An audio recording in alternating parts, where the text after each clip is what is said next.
This is a 2008 Hyundai Santa Fe. I'm going to be putting brakes on it today. This is one of my grandkids' cars. And I'm going to jack up one side at a time, get the front and the rear both off the ground, replace the brakes, and then rotate the tires from front to back and back to front. The car's a little wet because it's raining today. Got the back up here on a jack stand. Got the front on a jack stand also. I bought new rotors and pads for it. It's possible that these old rotors could be turned. I don't know if they've been turned before or not, but by the time you mess around with taking them to a machine shop, paying 20 bucks or so more maybe, I don't know how much they charge these days to have them turned. New rotors aren't that expensive, so I just prefer to buy new rotors. Then I don't have to waste my time, and it's not that much more expensive. But what I've done first, before I take those brakes apart, is make sure I've got the right parts. I measure the diameter and depth here and the thickness of the rotor, and then compare that to what's on the car and make sure I've got the right parts before I tear that stuff apart. It looks like I do have the right parts, so I'm going to go ahead and start replacing them. I'm going to start right here in the front. First thing I got to do is remove the caliper. So it's got to come off in order to get the rotor off. To get the caliper off, there's two bolts. One right here, that one, and then there's another one just like it down below. So I'll pull those two out.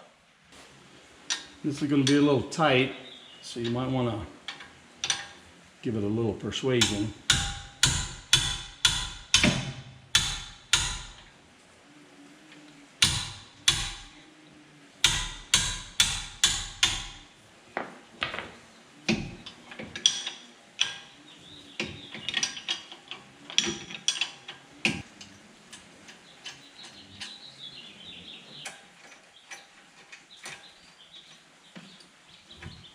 And these take a 17 millimeter socket or wrench, and then this will just slide right off of there.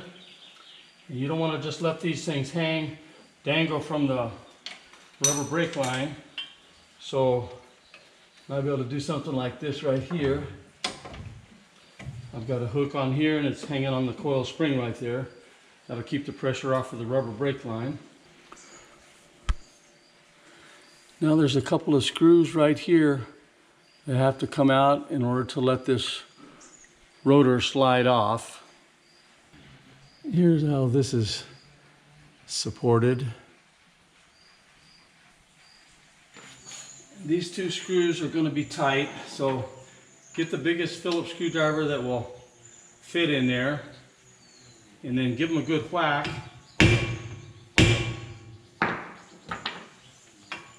And that'll usually break them loose. You can get them out.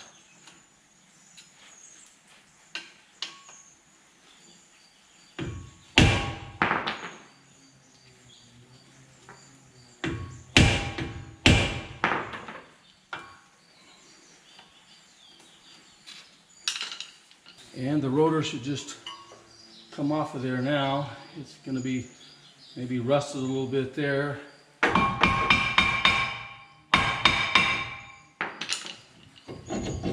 There we go. Now I'll take a wire brush and a scraper and clean that up all around there real good before I put the other rotor on. But now I'm going to move on to putting the new pads in the caliper. This side should just pop off like that. Comes right out, and you can see I've got only about a 1/16 of an inch pad left on this side. So it was definitely ready for new brakes. You don't want to let it get down too far. Now on this side, before I pull this pad out, I'm going to come back here and compress these two pistons back into their cylinders. It's a two piston caliper, so you've got to get those things back in there so that when you put the new pads in, because they're going to be full thickness now, they'll clear the rotor.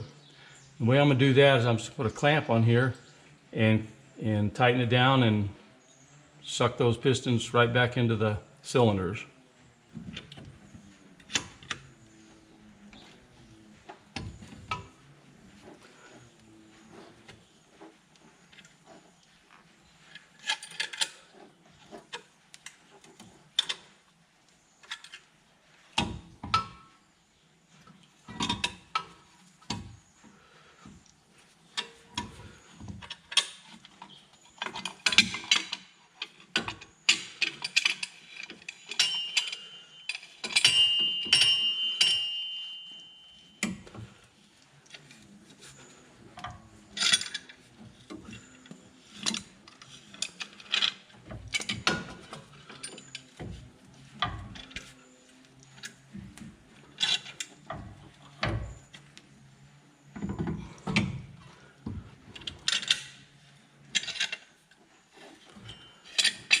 Okay, there might be a better way to do that, but I found that that works pretty good for me.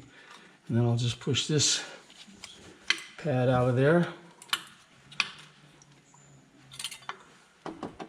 Now, this main caliper is supposed to slide in and out of this bracket that holds the pads, and it's supposed to look like this. See how this goes in and out? This one's working properly. This one is frozen or stuck in there.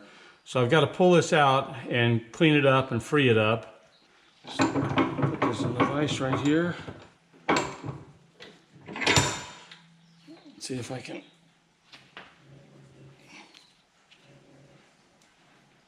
pull it out of there.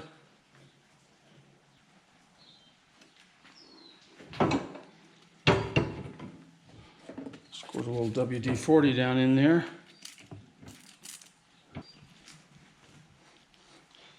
There we go. So now you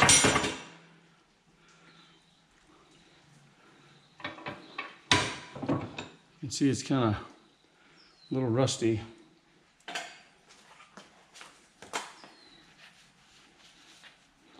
So I'll clean that off real good. Cleaned up pretty good.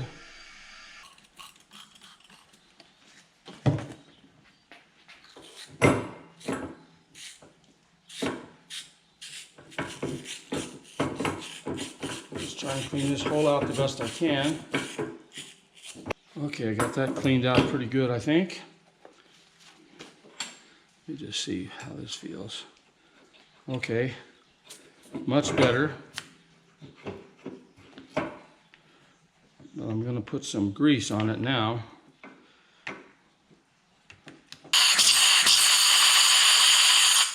Okay, this is just some high temperature grease.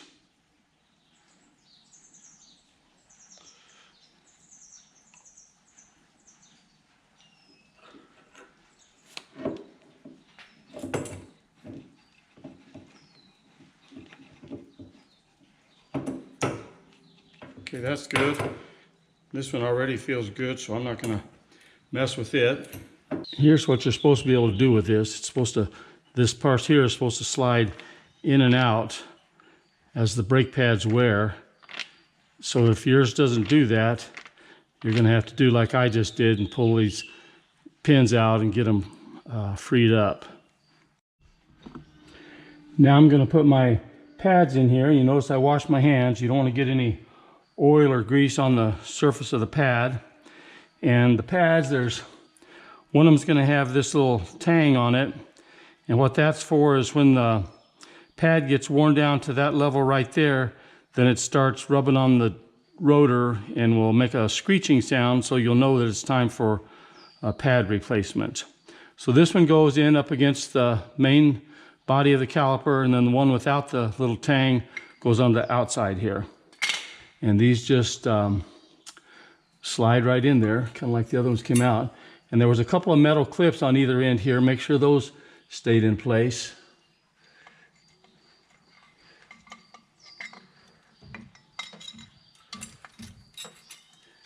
You just got to get them positioned just right, and they should slide right in.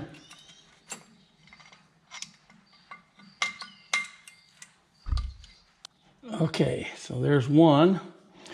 Now I'll put the outer. It does not have a little tang on it.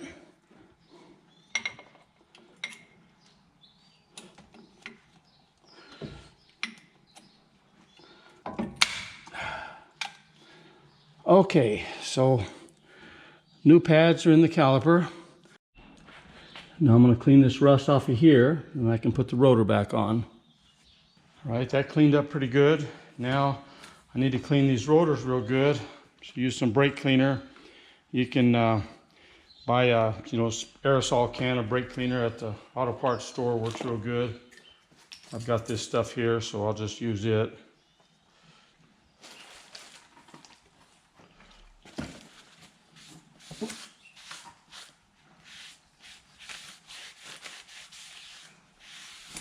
They usually come with a film of oil or grease on them to keep them from rusting anywhere along the line before a customer gets them. So just got to clean all that oil off.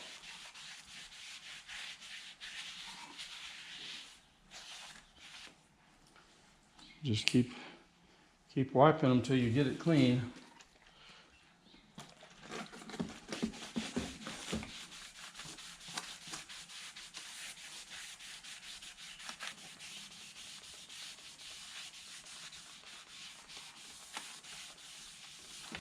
Okay, I'll slip this on so that my holes are aligned here.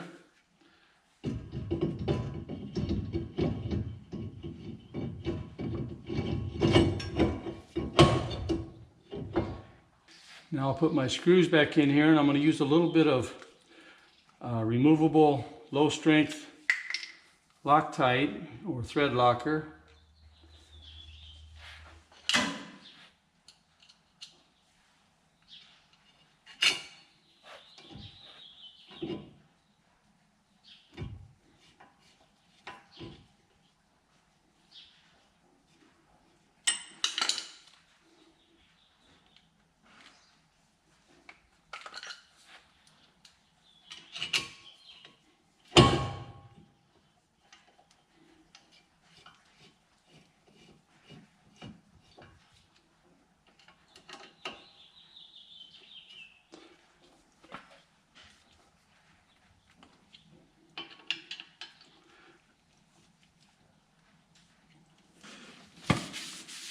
Wipe these down one last time, just in case I got something on them when I was installing them.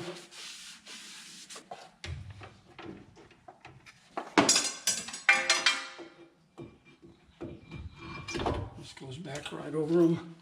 Put my bolts in.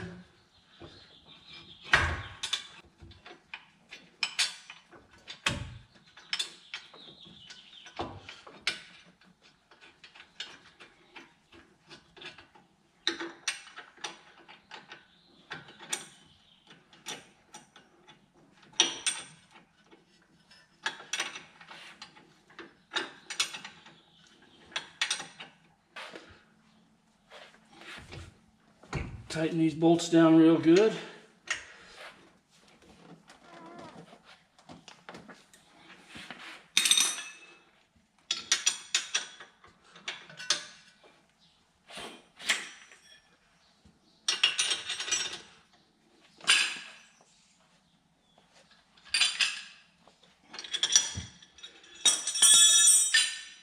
And that's pretty much all there is to it.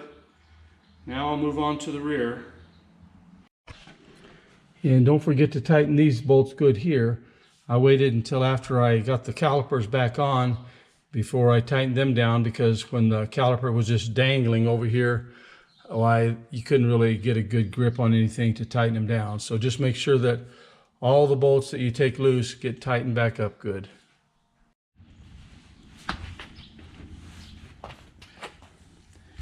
I'm not going to show all the disassembly of the rear. It's basically the same as the front. You got a couple of bolts back here. Got to make sure that this cage will slide on those two pins, and the rotor will come off by taking off these two screws, just like the front. So let me get this disassembled. Ran into a little problem back here. these screws don't want to come out. So I'm having to put a little bit of heat on them. I'm just going to heat right on the head of the screw, and that heat will transfer down the screw into the threaded area, and usually that will allow you to get them out.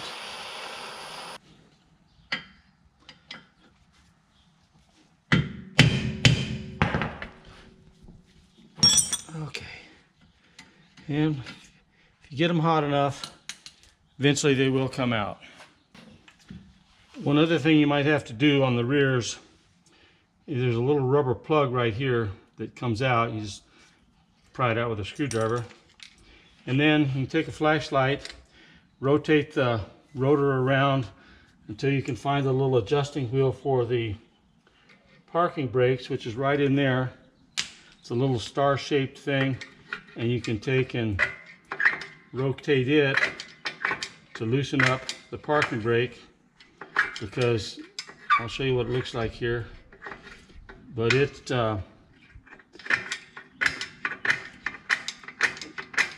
the shoe's right inside of this rotor, so you gotta back that off a little bit.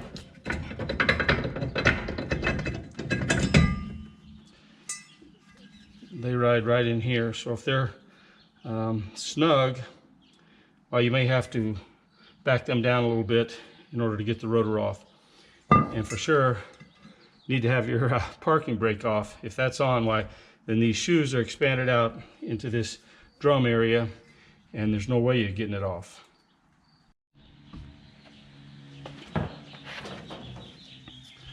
Okay, I've got my new pads in my caliper, and I got my rotor on here, and now what I need to do is adjust those parking brakes, and it's going to be the exact reverse of what I did to loosen them up. You just turn it in the opposite direction, bring them out until there's a little bit of drag, not much, just a little bit, then you're good.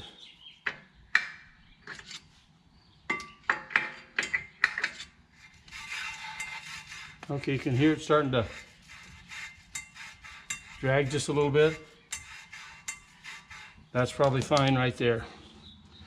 Put my plug back in there. Okay, I'm getting ready to put the tires back on now. Now you could do a more complete brake job if you wanted to. You could replace all these rubber brake hoses. You could replace the calipers or rebuild the calipers, but none of them are leaking or look to be in bad shape. So the only issue was the worn brake pads. And so with new pads and new rotors, why, this car will be good to go for quite a few more miles now.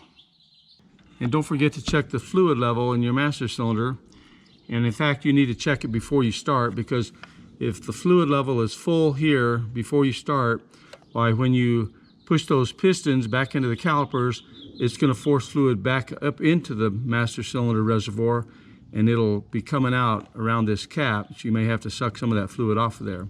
Now this one here was down here towards the minimum level when I started, so by the time I got done, why, the fluid level had gotten pushed back up more towards where the maximum level is.